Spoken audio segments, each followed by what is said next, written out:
Tengan todos muy buenos días, la bendición de Dios sea con cada uno de ustedes. Agradecido de Dios por este tiempo en que nos permite nuevamente reencontrarnos para poder recibir una palabra de parte de Dios. Oremos, Padre, en el nombre de Jesús. Estamos muy agradecidos de ti por esta hermosa oportunidad, Señor. Queremos que hables a nuestras vidas conforme a la necesidad que hay en cada uno de nosotros. Queremos que tu palabra nos impulse, nos anime, nos corrija, Señor. Que tu palabra, Espíritu de Dios, pueda darnos las directrices que necesitamos en nuestras vidas, Señor. Gracias porque estás con nosotros, gracias por tu presencia. Gracias por cada amigo, Señor, que está viendo este video, este mensaje, Señor, y los que lo van a ver en diferido también. Te pedimos que tú puedas ministrar su corazón, Señor. En el nombre poderoso de Jesús, te damos las gracias, Dios. Amén. Muy bien, estamos estudiando el libro de Esther, un libro interesantísimo, importante, que deja una gran enseñanza a nuestras vidas. Y en esta oportunidad vamos a leer, vamos a culminar el capítulo 2. Nos quedamos la semana pasada en el capítulo 2, el versículo 18, y vamos a leer los 5 versículos que nos restan del capítulo 2, el versículo 19 al versículo 23. Y en esta oportunidad, esta historia habla, esta parte de la historia de Esther habla de cuando Mardoqueo denuncia una conspiración que están haciendo unos eunucos, unos trabajadores allí del reino, lo están haciendo para con el rey, y Mardoqueo lo escucha. Y bueno, vamos a ver qué aconteció. Dice a partir del versículo 19 la palabra del Señor. Cuando las vírgenes eran reunidas la segunda vez, Mardoqueo estaba sentado a la puerta del rey, y Esther, según le había mandado Mardoqueo, no había declarado su nación ni su pueblo, porque Esther hacía lo que decía Mardoqueo, como cuando él la educaba. En aquellos días, estando Mardoqueo sentado a la puerta del rey, se enojaron Bigtán y Teres, dos eunucos del rey, de la guardia de la puerta, y procuraban poner mano en el rey Asuero. Cuando Mardoqueo entendió esto, lo denunció a la reina Esther, y Esther lo dijo al rey en nombre de Mardoqueo. Se hizo investigación del asunto. Note que el rey no actuó a la ligera, sino se hizo investigación del asunto, y fue hallado cierto. Por tanto, los dos eunucos fueron castigados en una horca, o colgados, mejor dicho, en una horca, y fue escrito el caso en el libro de las crónicas de los reyes. Bueno, en primer lugar, podemos extraer de estos versículos, de estos textos de la Biblia, la relación que había entre Mardoqueo y Esther. Aquí denota, hay dos características que denotan la sabiduría, esa sapiencia de Mardoqueo. Mardoqueo no era cualquier persona. En primer lugar, dice que Esther hacía lo que le decía Mardoqueo, como cuando él la educaba. Es decir, que a pesar de que Esther estaba en el palacio, ahora siendo educada por los eunucos, por Higai, Hegai, mejor dicho, por los eunucos que estaban allí atendiéndole, están educándola para presentarse ante el rey. Entonces, sin embargo, Mardoqueo, como dijimos la semana pasada, tomó muy en serio su papel, y de alguna manera Esther respetaba la autoridad de Mardoqueo como su padre adoptivo, y aprendió a escuchar esas palabras de sabiduría de Mardoqueo. Mire, qué interesante cuando nosotros podemos tener esos padres que siempre nos dan consejos sabios. Tenemos que aprender a escuchar a nuestros padres, pero también tenemos que aprender a escuchar cuando las palabras vienen con sabiduría, con esa sapiencia del cielo, porque hay dos sabidurías. Según Santiago capítulo 3 dice que hay dos clases de sabiduría: una sabiduría diabólica y una sabiduría espiritual, una sabiduría que viene del cielo. Entonces, Dios quiera que siempre nosotros como padres podamos tener esa sabiduría que viene de Dios, esa sabiduría que viene del cielo. Y la Biblia dice en Eclesiastés capítulo 1, versículo 8, que el principio de la sabiduría es el temor a Jehová. Y eso pasaba con Mardoqueo, un hombre sabio, un hombre que temía a Dios y un hombre que daba consejos adecuados, correctos y precisos en este caso a Esther. Note que le dijo a Esther que no dijera su nacionalidad, a pesar de que le dice que no diga su nacionalidad. Más adelante en el capítulo 3, que vamos a verlo también en esta oportunidad, vemos que hay un hombre que se entera de la nacionalidad de Mardoqueo, tanto de Mardoqueo y también de Esther, y de alguna manera quiere hacerle daño. Entonces, dice que en aquellos días estaba Mardoqueo sentado a la puerta. Había una costumbre para los orientales que ellos se sentaban a la puerta y justamente los que se sentaban a la puerta eran llamados sabios. Eran personas a quien los del pueblo podían ir ante ellos y pedir consejo. Por eso es importante estar en el lugar adecuado y en el momento adecuado. Y eso pasó con Mardoqueo, ¿no? Él supo estar en el momento adecuado y en el lugar adecuado. Tuvo ese sentido de la ubicación. Mire, es que Dios hace las cosas perfectas. No es casualidad que Mardoqueo haya estado allí en ese momento cuando vienen los eunucos y comienzan a hablar en contra del rey, a planificar un mal contra el rey, procuran el mal contra el rey, y lo escucha Mardoqueo. Mardoqueo no andaba buscando chisme, como hay muchos que de repente se paran a la ventana o se paran a las puertas a buscar chisme de los vecinos o a ver de qué se entera. No, Mardoqueo simplemente estaba allí porque era una costumbre de los sabios de la época ir a las puertas de la ciudad. Y bueno, escucha este caso. Ahora, ¿qué hacer? Cuando en el caso de Mardoqueo, imagínense, escucha lo que está pasando, y yo me imagino que Mardoqueo le clama a Dios: bueno, Dios, ya escuché esto, ¿qué hago? ¿Qué hago con esta información? Oye, esta gente quiere poner mano ante el rey. Bueno, entonces Mardoqueo se lo dijo a Esther, y Esther se lo dijo entonces al rey Asuero, por supuesto de parte de Mardoqueo. Dice: cuando Mardoqueo entendió esto, entendió lo que estaba pasando, entendió que estos eunucos querían echar mano del rey, querían de alguna manera hacerle daño al rey, asesinar al rey, por lo que dice aquí. Entonces lo denunció, se lo dijo a la reina Esther, y la reina Esther entonces se lo dijo al rey. Entonces dice el versículo 23, se hizo investigación del asunto. Me llama la atención esta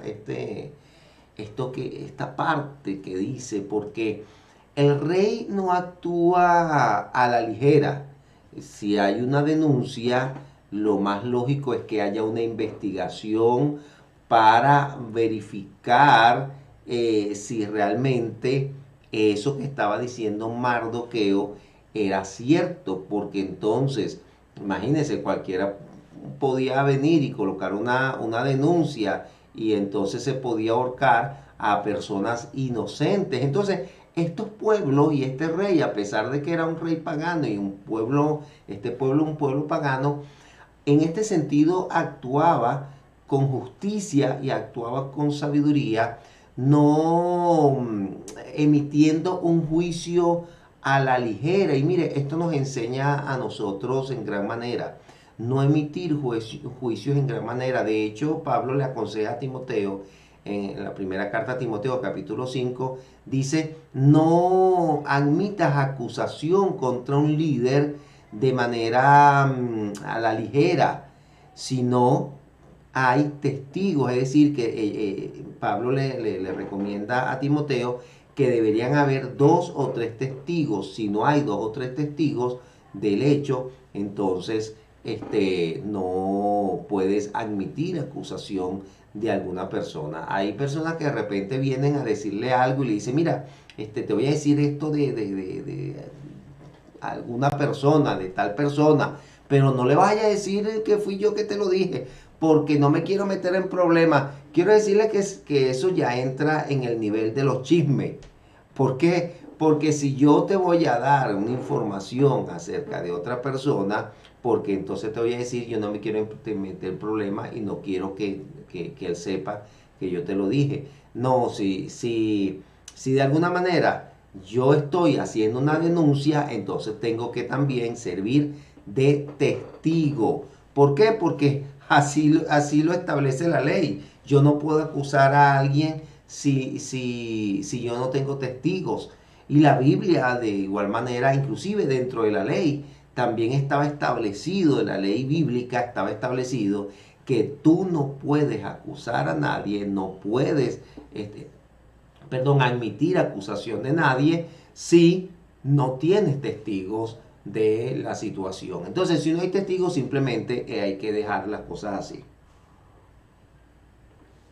Entonces, o hacer como dice, como hizo acá Asuero, y se hizo una investigación del asunto y dice, y fue hallado cierto, por tanto, los 2 eunucos fueron colgados en una horca y fue escrito el caso en el libro de las crónicas del rey. Note esto y anótelo porque esto más adelante Dios lo va a utilizar, Dios mismo lo va a utilizar. Mire,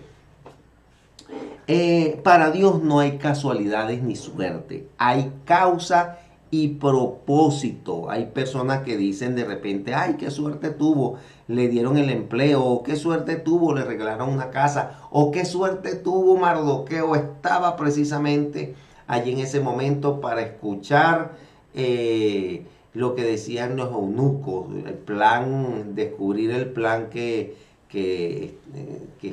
querían hacer los eunucos contra Asuero. No, eso no fue suerte, eso fue propósito de Dios, obra de Dios, causa de Dios que Mardoqueo estuviese allí, porque Dios tenía también un propósito con Mardoqueo. Y más adelante más adelante vamos a ver que esto que fue escrito, porque los reyes de la época tenían una costumbre de que todo lo que pasaba en el reino, ellos tenían un libro de sucesos. Entonces, todo lo que pasaba en el reino, todo lo que pasaba en el reino, ellos lo escribían para que no se pasara nada por alto. Y este hecho lo escribieron y Dios utilizó esto más adelante para honrar la vida de Mardoqueo. Y esto lo vamos a ver cuando estemos estudiando el capítulo 4, si no mal recuerdo. Entonces, para Dios no hay casualidad. Otro de los aspectos que podemos aprender acá de estos versículos que hemos leído es que Mardoqueo hizo esta denuncia sin esperar nada a cambio. Mire, hay personas que hacen un bien o hacen un favor solo con el interés de recibir un favor también o recibir algo a cambio. Mardoqueo sabía que todo lo que él tenía venía de Dios y él no hizo esta denuncia por recibir un favor del rey, o no hizo esta denuncia de repente para el rey, para que el rey lo colocara en un buen puesto, le diera un trabajo dentro del palacio. No, simplemente Mardoqueo fue impulsado por Dios para denunciar este hecho, y por supuesto aprovechó el momento, Dios colocó esta situación y permitió que Mardoqueo lo supiese, y Mardoqueo supo aprovechar ese momento que Dios le estaba permitiendo. Entonces, anote este hecho porque más adelante lo vamos a estudiar. Vamos al capítulo 3. En el capítulo 3 habíamos dicho, cuando hicimos la introducción de Esther, habíamos dicho que hay tres personajes importantes que sobresalen en esta historia, que es Esther, el Mardoqueo y Amán. Ya aquí comienza a aparecer Amán. Dice, ¿quién es Amán? Dice el versículo 1, después de estas cosas, de todo lo que pasó con Mardoqueo y la denuncia, el rey Asuero engrandeció a Amán, hijo de Amedata, Agageo. Habíamos dicho entonces que Amán, cuando hicimos la introducción, habíamos dicho que Amán era amalecita. Inclusive en el estudio que realizamos la vez pasada, la semana pasada, también lo mencionamos, que Amán era amalecita. Entonces, no vamos a ahondar porque ya estudiamos esa parte. Pero aquí ya comienza a aparecer a Amán.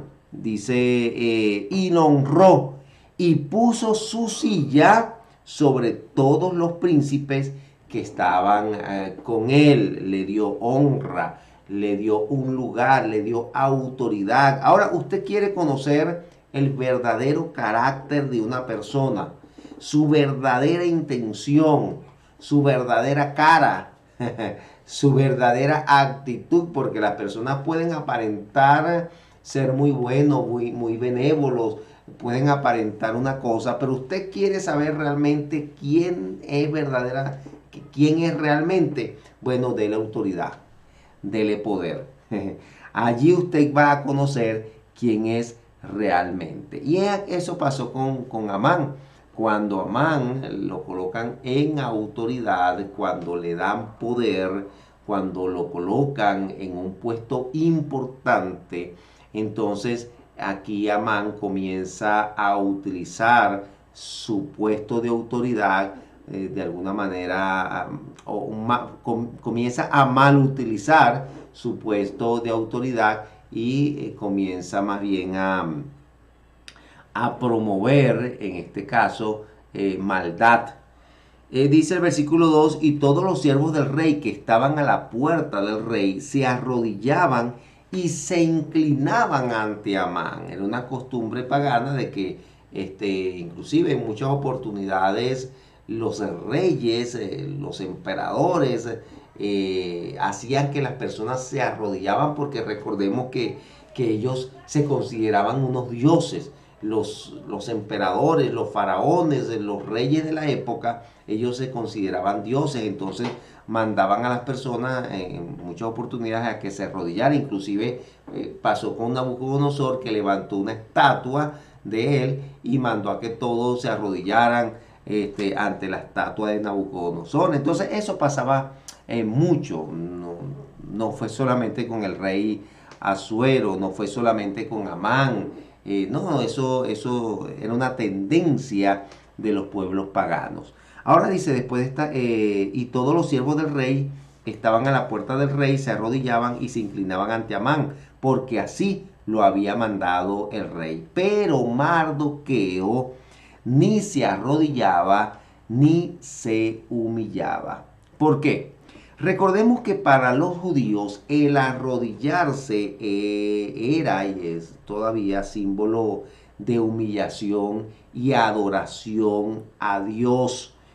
Y entonces Mardoqueo no se arrodillaba por querer llevarle la contraria a Amán o llevarle la contraria al rey. Era que él había aprendido como judío, él había aprendido que uno debía, que los hijos de Dios no se arrodillan ante otras personas, se arrodillan única y exclusivamente para adorar y humillarse ante el Rey de Reyes y Señor de Señores, ante el Dios de los judíos, ante el Dios que hizo los cielos y la tierra. Ellos habían aprendido, Daniel también había aprendido eso. Por eso se piensa que tal vez Mardoqueo conoció a Daniel, o de alguna manera Mardoqueo tuvo alguna influencia de Daniel y sus amigos, o de alguna manera se conoció la historia, el hecho de que los amigos de Daniel les pasó algo parecido. Nabucodonosor levantó una estatua y entonces quiso que todos se arrodillaran y los amigos de Daniel no se arrodillaron ante la estatua de Nabucodonosor. Entonces los llamaron, Mesac, Sadrach y Abednego, los llamaron, y porque el rey los llamó, Nabucodonosor los llamó, y porque no se arrodillan ante el rey y entonces ante la estatua. Y entonces ustedes no saben que los vamos a meter en el horno de fuego. Y los amigos de Daniel entonces le dijeron, Sadrach, Mesach y Abednego, hombres íntegros, hombres idóneos, hombres que amaban y adoraban a Dios, dijeron: mire, sepa usted, rey, que si usted nos mete en el foso de los leones, tenemos a un Dios que nos puede librar del foso de los leones, pero del horno de fuego. Pero aún así, si no nos libra, de igual manera no nos vamos a arrodillar ante la estatua, porque nosotros nos arrodillamos única y exclusivamente ante el Dios Todopoderoso. Y eso como que fue una influencia, eso fue, no lo dice la Biblia, ¿no? Pero como ya había ocurrido, y realmente los judíos tenían una costumbre de que ellos se pasaban las informaciones de forma oral, de forma verbal y aún de forma escrita, de generación en generación. Estoy completamente seguro que Mardoqueo sabía todas estas cosas que le había pasado a los amigos de Daniel, que le había pasado al mismo Daniel, y cómo Dios honró tanto a los amigos de Daniel como a Daniel. Los honró estando con Nabucodonosor, los honró estando en este caso, con los persas, porque ya Daniel tenía 50 años aproximadamente que había muerto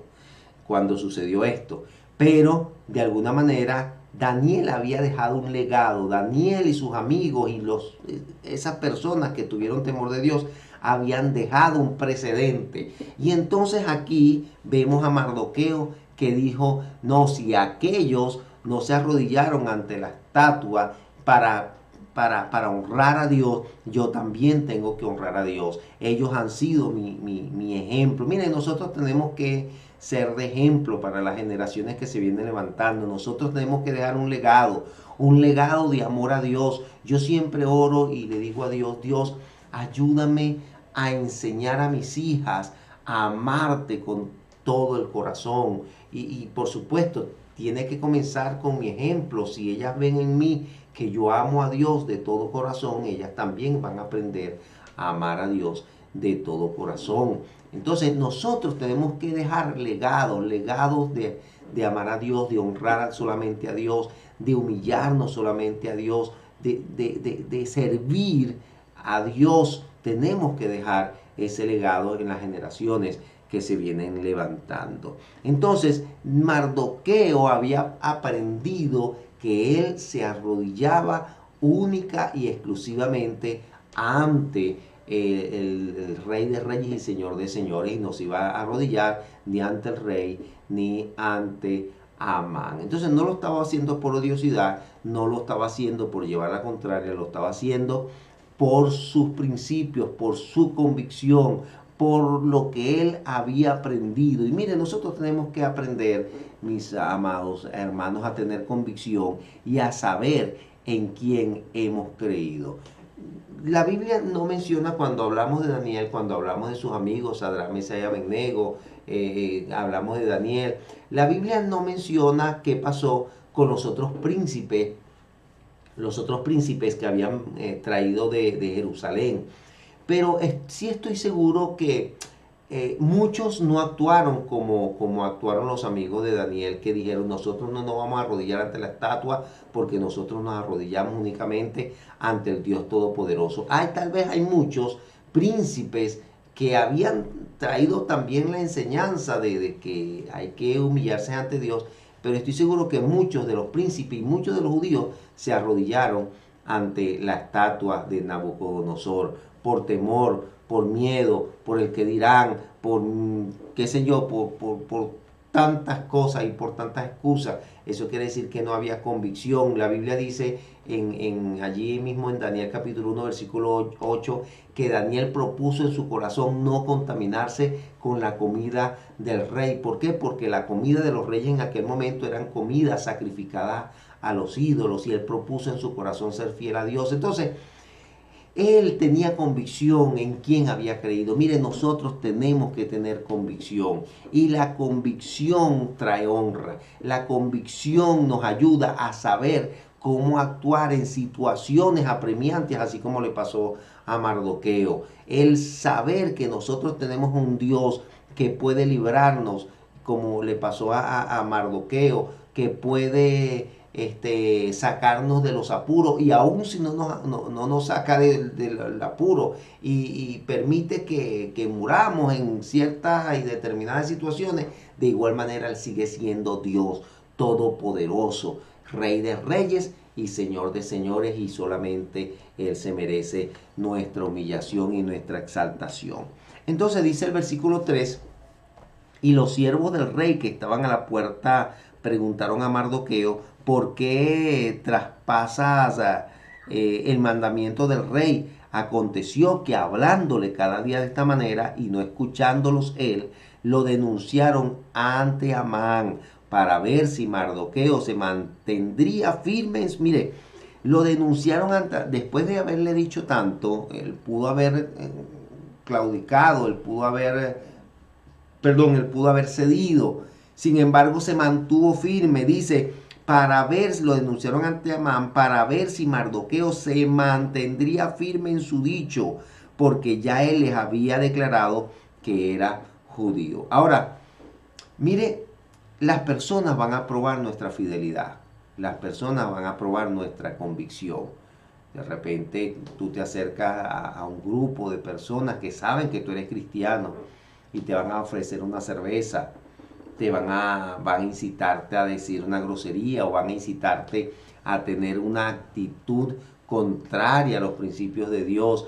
Las personas, utilizadas por supuesto por el mismo enemigo de nuestras almas, van a probar nuestra convicción, a ver si realmente hemos creído en el Todopoderoso. Bueno, el enemigo lo hizo con Job cuando se presentaron ante Dios los hijos de Dios. Dice allí en Job capítulo 1, se presentaron los hijos de Dios y también se presentó Satanás, y Dios le pregunta: bueno, ¿y de dónde viene Satanás? Bueno, de andar y recorrer la tierra. Mira, y no has considerado a mi siervo Job, le dice Dios, no has considerado a mi siervo Job, hombre justo, íntegro, temeroso de Dios. Dice, claro, él es temeroso de Dios, es íntegro, porque tú le has rodeado de beneficios, le has rodeado de bienes. Mire que el enemigo está pendiente de nosotros. El enemigo sabía que todo lo que tenía Job era por la gracia de Dios. Era que Dios lo estaba rodeando, que Dios lo protegía, que la mano de Dios estaba en la vida de Job, estaba en la familia de Job, estaba en los bienes de Job, estaba en todo lo que hacía Job. Pero le dijo Satanás, mira, y claro, no va a estar contento, no va a ser fiel a ti si le has rodeado de bienes, de favores. Pero quítale todo lo que tiene para que tú veas cómo claudica, para que tú veas cómo no es tan fiel, como para que tú veas cómo te rechaza. Y entonces Dios le dice, bueno, te permito tocar sus bienes, pero no toques su alma, no lo toques a él, no toques su integridad física, no lo toques. Y el enemigo entonces le quita sus bienes, le quita a sus hijos, sus 10 hijos mueren, 7 hijos y 3 hijas mueren. Pero con todo eso, mire, Job siguió siendo íntegro. Porque el enemigo ve qué actitudes estamos teniendo, pero no ve nuestro corazón. Él dijo, bueno, quítale los bienes para que tú veas cómo te rechaza, cómo claudica ante ti. Pero no sabía que realmente Job tenía convicción y sabía en quién era creído. Y de tal manera que, mire, con todo lo que le pasó, Job supo decir, Dios dio y Dios quitó. Sea el nombre de Jehová bendito. Del vientre salí del vientre sin nada y sin nada volveré. Dios dio y Dios quitó, sea el nombre de Jehová bendito. Y dice que en todo esto no claudicó Job. Entonces nosotros tenemos que saber en quién hemos creído, tener convicción. Y a lo largo de la Biblia nosotros vamos a ver a muchas personas que se mantuvieron firmes ante el ataque del enemigo, ante el ataque externo de personas que de alguna manera querían que ellos claudicaran. Y eso pasó con Mardoqueo. ¿Sabe usted, mi amigo, en quién realmente ha creído? ¿Sabe usted realmente que usted es un hijo de Dios y es capaz de mantenerse firme aunque las demás personas quieren que usted niegue a Dios, que usted niegue que es hijo de Dios, que usted niegue que es cristiano? Usted se mantendría firme, yo me mantendría firme. Entonces, es una buena pregunta para reflexionar en este día. Entonces, tenemos que tener convicción. La convicción es la seguridad de lo que yo tengo y de lo que creo. Hay momentos que esa convicción será probada. Dice el versículo 5, y vio Amán que Mardoqueo ni se arrodillaba ni se humillaba delante de él, y se llenó de ira. Mire, porque el enemigo siempre se va a llenar de ira, le va a molestar cuando nosotros nos mantenemos firmes, cuando nosotros somos íntegros, cuando nosotros somos hijos de Dios. Mire, el Hijo de Dios es conocido en el cielo, pero también es conocido en el infierno. Los hijos de Dios íntegros somos conocidos por Dios, pero también somos conocidos por el enemigo de Dios. Entonces dice, pero tuvo, y vio a Amán que Mardoqueo ni se arrodillaba ni se humillaba delante de él, y se llenó de ira, pero tuvo en poco poner mano en Mardoqueo. Mire esto, pero tuvo en poco poner mano en Mardoqueo solamente, pues ya le habían declarado cuál era el pueblo de Mardoqueo. Ya Amán sabía que Mardoqueo era judío, y dice, y procuró Amán destruir a todos los judíos que había en el reino de Asuero, el pueblo de Mardoqueo. Recordemos, la semana pasada dijimos que ese odio, ese rencor, esa ira de Amán, no era solamente contra Mardoqueo, eso venía de familia, eso venía de generación en generación, porque los amalecitas eran pueblo, y bueno, los amalecitas eran familia de los judíos. Sin embargo, los amalecitas eran pueblos que se levantaron, que se criaron odiando a los judíos. Entonces, esta fue una oportunidad que tuvo Amán para decir, bueno, este es mi momento, esta es mi oportunidad, ya que tengo un puesto, ya que tengo una posición de poder, una posición de autoridad, puedo destruir, puedo acabar con los judíos. Eso se llama abuso de autoridad, utilizar su puesto de poder y puestos de autoridad para hacer daño, para planificar maldad, no solamente contra una persona, sino contra un pueblo entero. Mire, hay que ser muy malo, hay que ser realmente muy perverso y con el corazón lleno de pecado y de iniquidad para querer acabar con todo un pueblo. Perdón, porque así es el pecado. Por eso la Biblia dice, Pablo nos recomienda que airaos pero no pequéis. Y dice, no se ponga el sol sobre nuestro enojo. Es decir, no lleguemos al siguiente día con esa ira. No dejemos pasar 2 días con la ira. No dejes pasar una semana con esa ira. Porque entonces ya esa ira se convierte en una raíz de amargura. Y ya cuando es raíz y esas raíces comienzan ya a extenderse, ya es más complicado, ya es más difícil sacar ese rencor y esa emoción de ira de nuestros corazones. Bueno, ya esto en el corazón de Amán ya no era una raíz, ya eso era, bueno, pues un árbol de ira que había en Amán contra los judíos, y aprovechó entonces el momento para, para aprovecharse y poder destruir. Mire, Dios muchas veces nos permite tener puestos de autoridad. ¿Qué hacemos nosotros con esos puestos de autoridad? ¿Qué hacemos nosotros cuando de alguna manera Dios nos permite tener cierto poder, tener el beneficio de poder tomar decisiones y tener personas a nuestro cargo? ¿Qué hacemos con eso? ¿Lo utilizamos para el bien de las personas o lo usamos por el contrario para, el mal de las personas? Dice el versículo 7, en el mes primero, que es el mes de Nisan, el primer mes del año, que para los judíos es aproximadamente entre el 15 de abril y el 15 de marzo. Este es el mes de Nisan. Los judíos, recordemos que los judíos tienen un calendario religioso y un calendario político. Para ellos el calendario religioso comienza en abril, el 15 de abril aproximadamente, y es el mes de Nisan. Dice que este primer mes del año, dice, mire lo que dice, en el mes primero, que es el mes de Nisan, que para nosotros sería como el mes de enero, en el año duodécimo del rey Asuero, fue echada Pur, esto es la suerte delante de Amán, suerte para cada día y cada mes del año, y salió el mes duodécimo, que es el mes de Adar. Mire, aparte de que Amán era un hombre de repente que quería la destrucción de los judíos, también era tendiente al ocultismo, a la suerte, a lanzar los dados. Mire, realmente debemos entender que nuestra vida, cuando está en las manos de Dios, no depende de una suerte, depende de propósito, como bien lo dijimos cuando estamos hablando de Mardoqueo. No es una cuestión de suerte. Yo no tengo por qué estar pidiéndole a una persona que me lea la mano, que lea el café,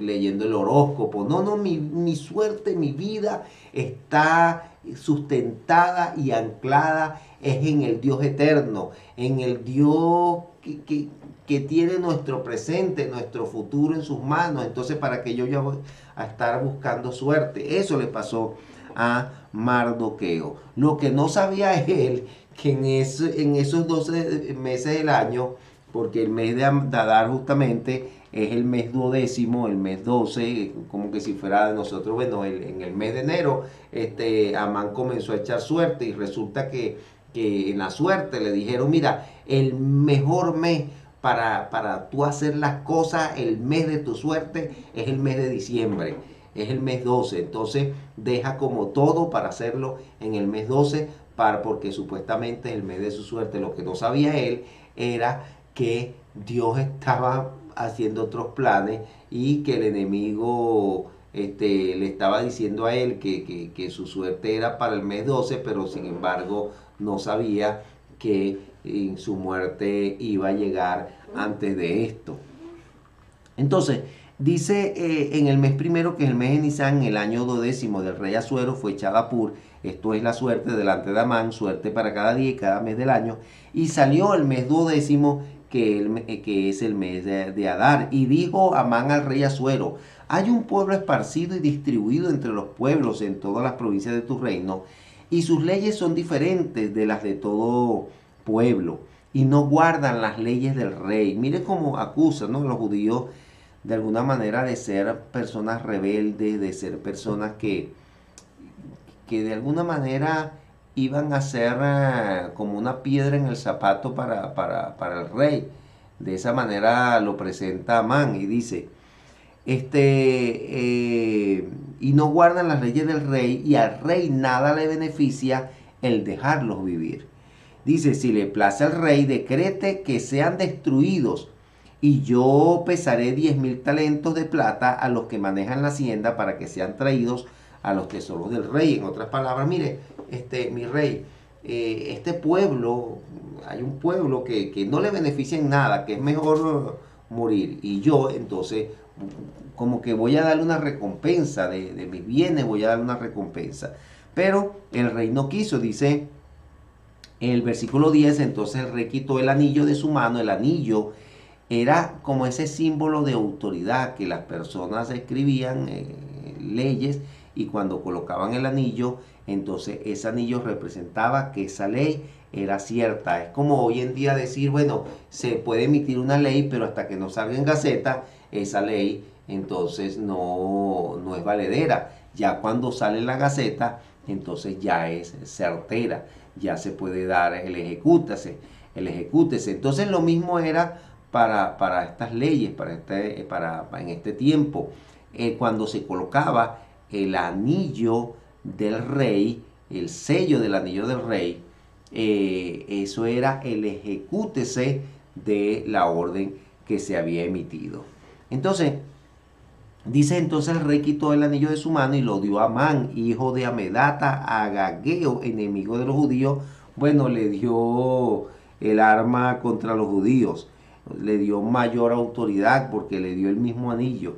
Y le dijo, la plata que ofrece sea para ti y asimismo el pueblo, para que hagas de él lo que bien te pareciere. Mire lo que, por supuesto, Asuero está inocente de todo el plan que está haciendo Amán. Está inocente inclusive de que el pueblo que quiere destruir a Amán involucra a Mardoqueo, que fue el que le estaba permitiendo vivir, porque fue el que reveló lo que estaban planificando contra el rey. Pero no solamente eso, sino era el pueblo de su esposa. O sea que la vida tanto de Mardoqueo como de su esposa estaba en juego. Esto no lo sabía el rey. Dice, entonces fueron llamados los escribanos del rey en el mes primero, el día 13 del mismo, y fue escrito conforme a todo lo que mandó Amán, a los sátrapas del rey, a los capitanes que estaban sobre cada provincia y a los príncipes de cada pueblo, a cada provincia según su escritura y a cada pueblo según su lengua. En nombre del rey Asuero fue escrito y sellado con el anillo del rey. A pesar de que lo escribió Amán, fue enviado como que si lo estuviese enviando el rey, y todo lo que enviaba el rey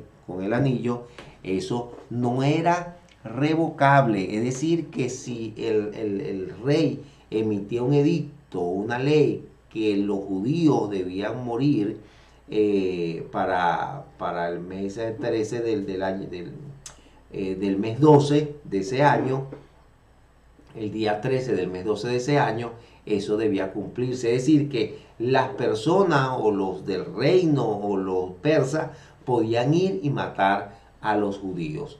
¿Ok? Entonces esa era la ley realmente.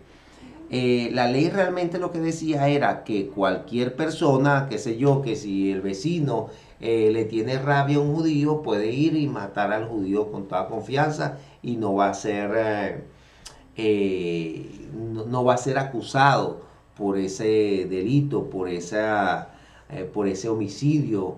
¿Okay? Entonces eso era lo que emitía la ley, que cualquier persona podía matar a un judío y no se le iba a acusar de asesinato. Entonces dice, y fueron enviados cartas a todas las provincias. Recordemos que eran 127 provincias, y a lo largo y ancho de todas las 27 provincias habían judíos. Entonces dice, y fueron enviadas cartas por medio de correos a todas las provincias del rey con la orden de destruir, matar y exterminar a todos los judíos, jóvenes y ancianos, niñas y mujeres en un mismo día. O sea, que en un día iban a destruir a los judíos. Recordemos que está en el mes 1 y está diciendo en el mes 12, el último mes del año, van a destruir a los judíos. Mire, es que Dios hace las cosas perfectas, porque, mire, si hubiesen dicho mañana hay que destruir a los judíos, oye, era la cuestión. Bueno, Dios de igual manera hubiese buscado sus maneras y sus formas de salvar al pueblo judío, porque si el pueblo judío es destruido, también de alguna manera se iba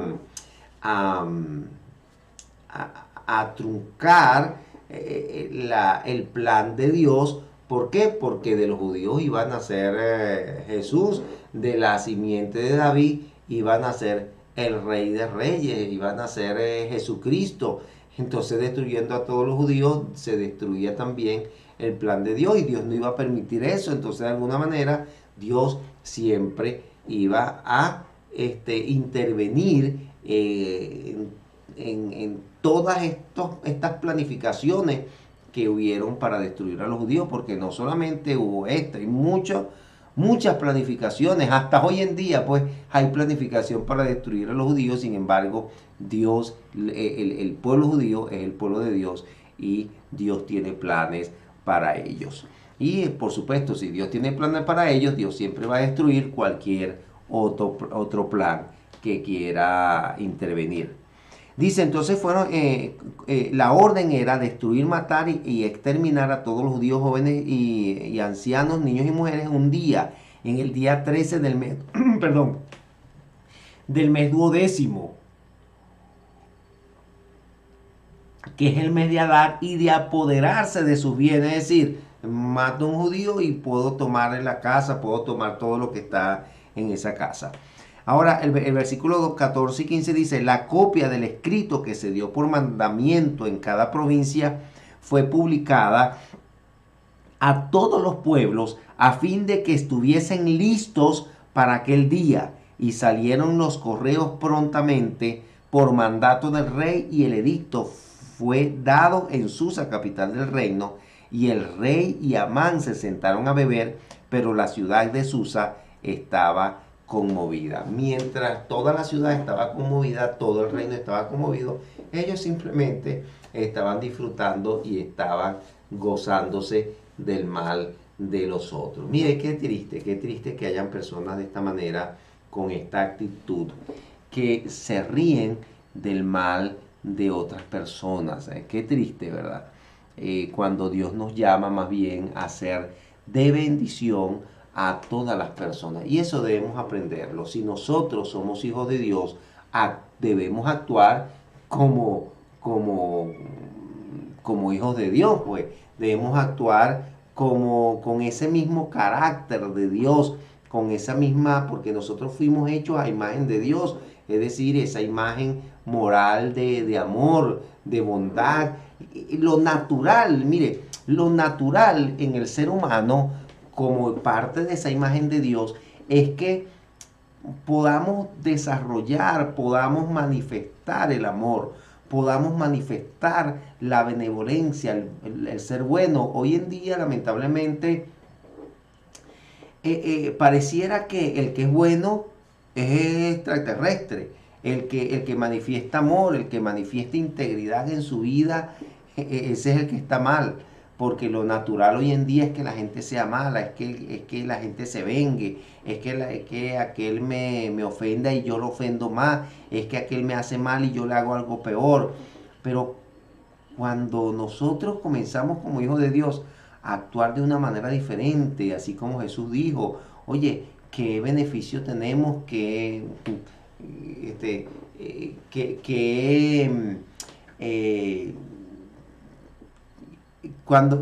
beneficio tenemos el hacerle bien al que nos hace bien? Mire, beneficio tenemos y cuando nosotros le hacemos bien al que nos hace mal. En Romanos capítulo 13 dice, al finalizar el capítulo, dice, capítulo 16 dice, no seas vencido de lo malo, sino vence con el bien el mal. No seas vencido de lo malo, sino vence con el bien el mal. Es decir, que ese debería ser nuestra actitud. Lo natural de un hijo de Dios es que actúe de esta forma, con amor, con bondad, con paciencia, con benignidad, con misericordia. Ese debería ser lo natural. Lo antinatural, bueno, que las personas odien, que las personas maten, que las personas actúen con maldad. Eso es lo antinatural. Entonces, acostumbrémonos a lo natural de Dios. Actuemos en lo natural de Dios. Actuemos, aprendamos a actuar como hijos de Dios. Y recordemos, hay un principio en todo este capítulo. Dios siempre, a pesar de que el enemigo planifique contra nosotros, Dios siempre está a nuestro cuidado. Oremos al Señor y agradezcamos a Dios por esa protección, por ese cuidado. El mismo salmista David decía, aunque ande en valles de sombra de muerte, no temeré mal alguno, porque tú estarás conmigo. Tu vara y tu cayado me infundirán aliento. Oremos. Padre, gracias. Gracias por este día tan hermoso que nos das. Gracias porque podemos acercarnos ante ti confiadamente para hallar oportuno socorro. Gracias porque tú eres nuestro protector. Gracias porque aunque el enemigo haga planes en contra de nuestra vida, sabemos que tú siempre estás pendiente para destruir los planes que haga el enemigo, porque los planes tuyos se sobreponen, porque los planes tuyos son los más importantes, porque tus planes, oh Dios, para nuestras vidas son los que prevalecen, son los que se imponen, Señor. Por lo tanto, no me preocupan los planes del enemigo. Señor, camino en base a tu plan y ayúdanos a caminar en base a tu propósito. Te pido por cada familia que está allí, por cada persona que está allí, escuchando este mensaje. Te pido que tu presencia pueda fortalecerle, pueda ministrarle en esta hora, Señor, y que aprendamos a actuar como tú actuarías, a hablar como tú hablarías. Señor, gracias, gracias por este día tan hermoso que nos das y por esta palabra que nos diste el día de hoy. En el nombre de Jesús, gracias Dios. Amén y amén. Dios les bendiga, Dios les guarde, que la bendición sea sobre su vida. Recuerde que las puertas que Dios abre, nadie las cierra, y las puertas que Dios cierra, nadie las abre. De tal manera que esta semana Dios pueda abrir las puertas para ti y te dé gracia para todas las actividades y todo lo que vas a hacer. Recuerda, si está viendo este video en YouTube, recuerda inscribirte en nuestra página y darle allí a la campanita, y también recomendársela a otras personas. Comparte este video a otras personas también para que puedan ser ministrados con la palabra de Dios. Un gran abrazo para todos y Dios les bendiga. Se les ama, se les quiere mucho. Dios les bendiga.